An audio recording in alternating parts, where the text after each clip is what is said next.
सुप्रभात विद्यार्थी मित्रांनो, श्री नेमिनाथ जैन ब्रह्मचर्य आश्रम संचलित श्री HHJB पॉलिटेक्निक चांदवड मध्ये आपले हार्दिक स्वागत आहे।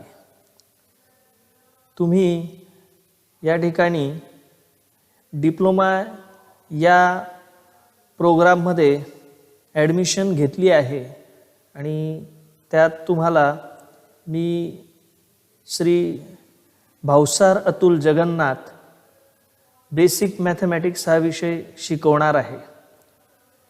माझं क्वालिफिकेशन MSc B.Ed मॅथमॅटिक्स झालेलं आहे आणि मागच्या 12 ते 13 वर्षापासून मी basic mathematics, applied mathematics, engineering mathematics यासारखे विषय हे या ठिकाणी शिकवतो आहे। तुम्हाला मी बेसिक मॅथमॅटिक्स हा सब्जेक्ट शिकवणार आहे। त्याच्याविषयी पूर्ण आपण आता आधी जाणून घेऊया की बेसिक मॅथमॅटिक्स ॲब्रिव्हिएशन काय आहे, कोड काय आहे, टीचिंग स्कीम कशी आहे, एक्झाम स्कीम कशी असते, पेपर किती मार्कांचा असतो, प्रॅक्टिकल किंवा ट्युटोरियल काय आहे याविषयी पूर्ण जाणून घेऊया। ठीक आहे, आपण आता बघूया। कोर्स टायटल बघा काय दिलेला, बेसिक मॅथमॅटिक्स। कोर्स कोड आहे आपला या बेसिक मॅथमॅटिक्स सब्जेक्टच्या 22103 22103। कोर्सचा ॲब्रिव्हिएशन बघा काय आहे, आपलं शॉर्ट फॉर्म आपण त्याला म्हणतो BMS, stand for basic mathematics.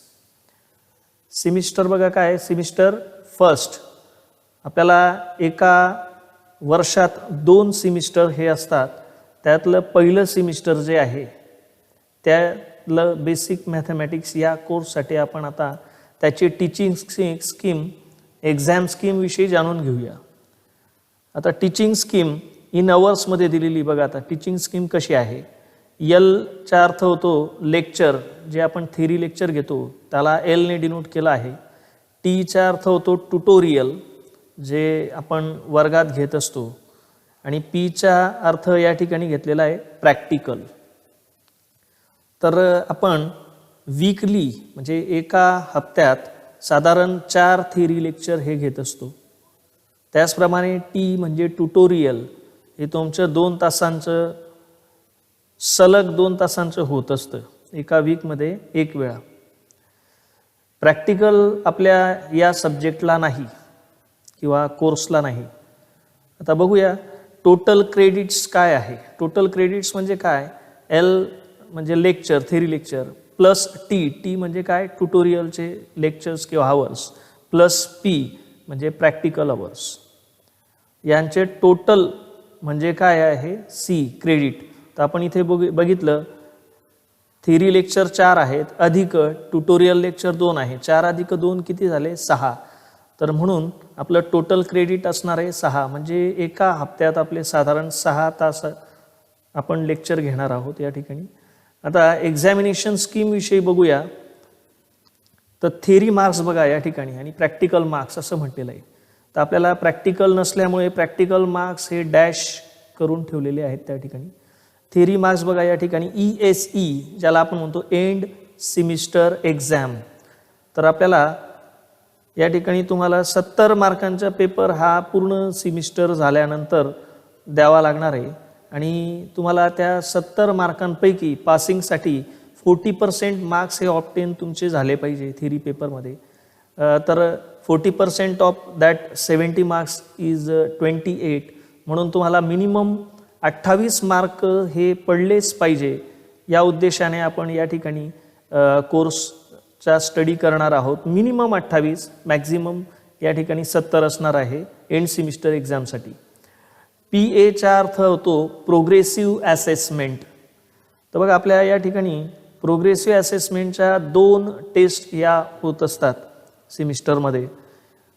तर प्रत्येक प्रोग्रेसिव्ह असेसमेंट टेस्ट ही 20 मार्कांची असते, म्हणजे 20 अधिक 20 2 प्रोग्रेसिव्ह असेसमेंट टेस्ट आपण घेणार आहोत, म्हणजे 40 मार्क ते झाले। आणि त्या 40 मार्कांचा ॲव्हरेज हा आपण काढून देत असतो, म्हणजे 20 पैकी तो ॲव्हरेज दिला जाईल, अधिक 10 मार्क आता जे एक्स्ट्रा आहेत ते मायक्रो प्रोजेक्टसाठी ठेवलेले आहेत। According to MSBT scheme. तर 10 मार्कांचे तुम्हाला साधारण 4 ते 5 विद्यार्थी मिळून एक तुमचा असा ग्रुप बनवलेला असतो. त्या ग्रुपला पर्टिक्युलर त्या सब्जेक्टशी रिलेटेड किंवा त्या पर्टिक्युलर युनिट किंवा चॅप्टरशी रिलेटेड तुम्हाला एक प्रोजेक्टचं टायटल दिलं जातं आणि त्यावर तुम्हाला त्या सब्जेक्टवर तो मिनी प्रोजेक्ट हा बनवावा लागतो. त्याला बनवल्यानंतर सबमिट करावं लागतं सेमिस्टरच्या शेवटी आणि त्यात तुम्हाला या ठिकाणी 10 पैकी मार्क या ठिकाणी प्रत्येक विद्यार्थ्याला हे दिले जातात आणि म्हणून 20+10 30 मार्क हे प्रोग्रेसिव्ह असेसमेंटला असणार आहे आपल्या सब्जेक्टला. आणि त्या मायक्रो प्रोजेक्टचं प्रेझेंटेशन पण घेतलं जातं आणि ओरलला देखील प्रत्येक विद्यार्थ्याला हे त्याच्या परफॉर्मन्सवरून मार्क हे दिले जातात. तर आपण जर बघितलं तर थिअरी मार्क्समध्ये एंड सेमिस्टर एक्झामचे 70 मार्क, प्रोग्रेसिव्ह असेसमेंटचे 30 मार्क, यांची टोटल झाली 70+30 100. तर असा 100 मार्कांचा सब्जेक्ट हा आपला या ठिकाणी आहे. पुढे बघूया.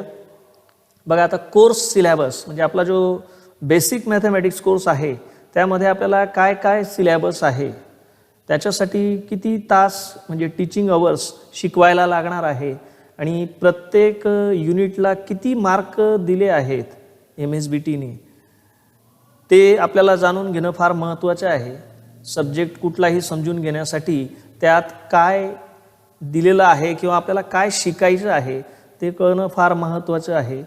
म्हणून बघूया आपण आता काय आहे युनिट नंबर. बघा तर साधारण आपल्या या बेसिक मॅथमॅटिक्स कोर्समध्ये 5 युनिट दिसत आहेत. बघा आपल्याला unit number 1, unit number 2, unit number 3, unit number 4, unit number 5. तर साधारण 5 युनिट आपण या सेमिस्टरला स्टडी करणार आहोत. आता प्रत्येक युनिटला लागणारे टीचिंग अवर्स आणि त्यांचे मार्क्स आपण बघूया. बघा युनिट नेम पहिलं युनिट कोणतं दिसतंय आपल्याला या ठिकाणी स्क्रीनवर, अल्जेब्रा. तर अल्जेब्रा या युनिटला टीचिंग अवर्स आहे 20, म्हणजे साधारण 20 पिरियड. एक पिरियड हा आपला 1 तासांचा असतो. तर साधारण 20 पिरियड हे आपल्याला अल्जेब्रा या युनिट शिकवायला लागणार आहे. आणि MSBTच्या एक्झाम पेपरमध्ये अल्जेब्रा या युनिटवर किती मार्क असणार आहे, 20 मार्क असणार आहे. म्हणजे हे युनिट 20 मार्कांसाठी आहे. ठीक आहे.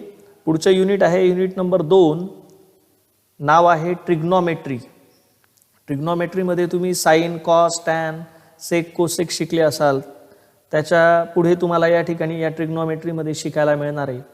त्याच्यासाठी टीचिंग अवर्स किती दिलेले आहेत, 18. म्हणजे 18 तास हे आपल्याला ट्रिग्नॉमेट्री शिकवायला लागणार आहे.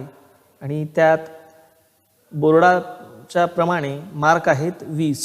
म्हणजे 20 मार्कासाठी हे ट्रिग्नॉमेट्री चॅप्टर किंवा युनिट तुम्हाला या ठिकाणी परीक्षेत येणार आहे.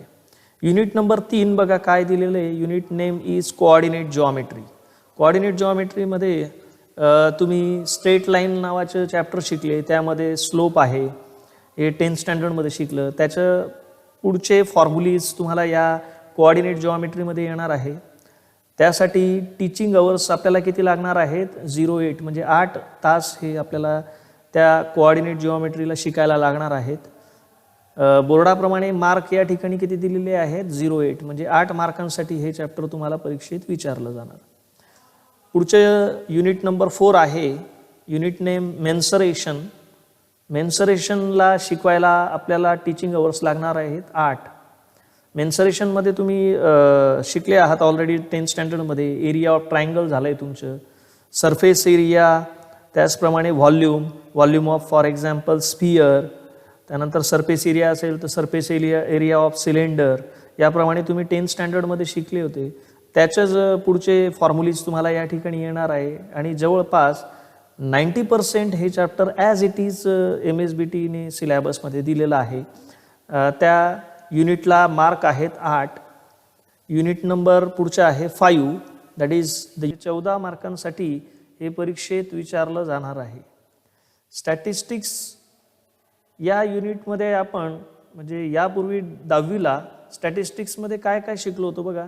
मीन, median, mode of group and ungroup, frequency distribution and also for the raw data. आता आपल्याला या ठिकाणी डिप्लोमामध्ये पहिल्या सेमिस्टरमध्ये आपल्याला स्टॅटिस्टिक्समध्ये काय शिकायचं आहे, तर standard deviation, coefficient of variance आणि मीन डेव्हिएशन या कन्सेप्ट्स आता पुढे आपल्याला या ठिकाणी स्टॅटिस्टिक्समध्ये शिकायच्या आहेत. आता बघा, हा या साधारण कोर्स सिलेबसमध्ये आपण बघितलं की 5 युनिट आहेत आणि या 5 युनिटसाठी लागणारे टीचिंग अवर्स आणि मार्क्स बघितले.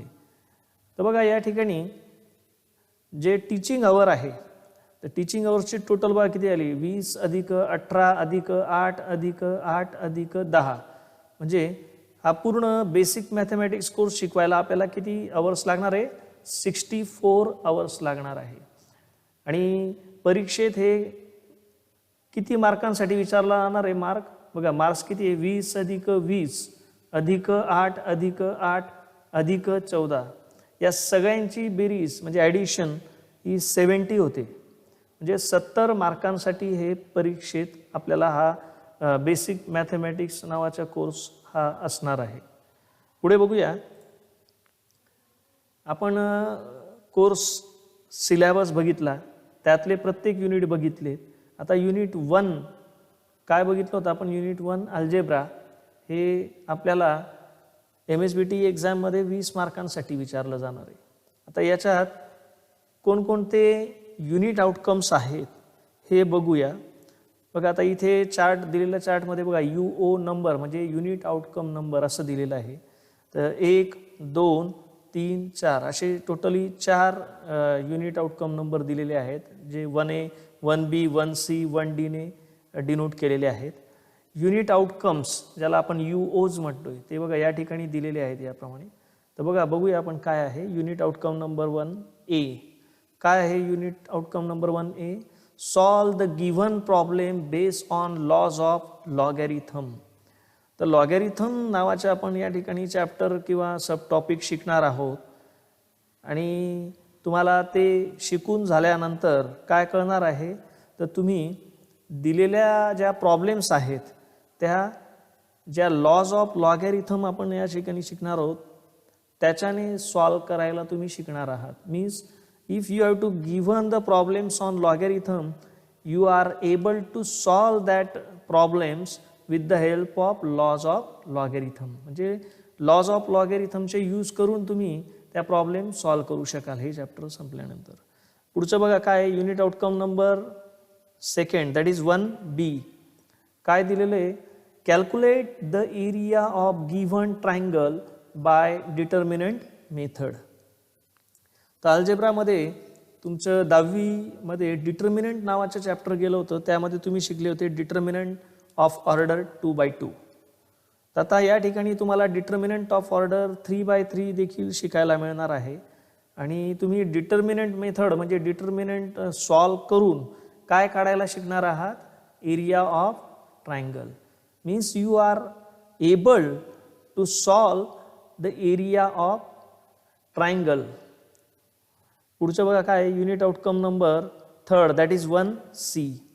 काय आहे तिसरं unit outcome number, solve the given system of linear equations using matrix inversion method and by Cramer's rule.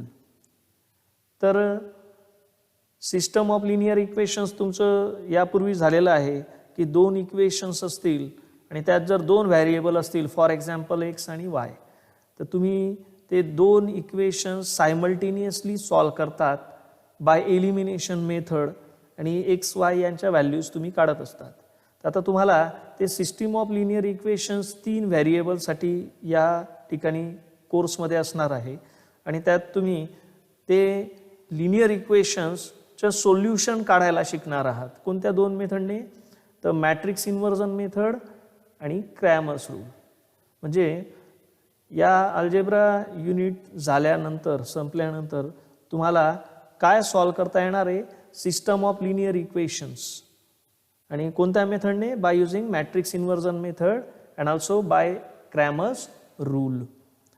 पुढचं युनिट आउटकम नंबर 4 बघा काय दिलेलं आहे, 1D. काय आहे ते चौथं unit outcome number, obtain the proper and improper partial fraction for the given rational functions. Rational function जे असणार आहे त्याच्यात दोन प्रकार तुम्ही 10वीला शिकलेले आहात. प्रॉपर फ्रॅक्शन आणि इम्प्रॉपर फ्रॅक्शन असे दोन फ्रॅक्शन असतात. मग त्या दोघी फ्रॅक्शनचं तुम्ही पार्शियल फ्रॅक्शन करायला या ठिकाणी शिकणार आहात अल्जेब्रामध्ये. म्हणजे अल्जेब्रा युनिट झाल्यानंतर तुम्हाला काय ऑब्टेन करता येणार आहे, proper and improper partial fraction for the given rational functions. Thank you.